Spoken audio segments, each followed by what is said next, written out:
今日咧同大家講個秘密啦，鼻炎最驚嘅一樣嘢咧，居然係呢個湯。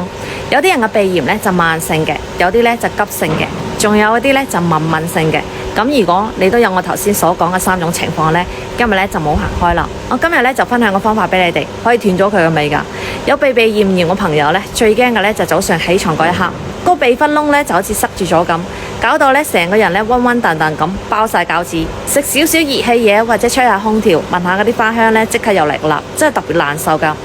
有啲人咧就到處去睇啦，又受罪又嘥錢，而且咧好快佢都會復發嘅。咁呢個方法咧就我哋條村有一個老師傅佢分享出嚟嘅，佢有20幾年嗰啲鼻炎啦，俾搞到痛苦不堪咁。佢到處去睇咧都睇唔好，機緣巧合之下咧，佢就喺江門遇到一個老師傅，嗰個老師傅咧就叫佢用呢個方法，叫佢用5種材料咧一齊煮水飲，飲咗之後咧到依家我都冇聽講過佢有呢啲問題啦。今日咧我就分享俾大家，方法咧就好簡單，你咧就要揾魚腥草、白芷、薄荷、辛夷花、金銀花，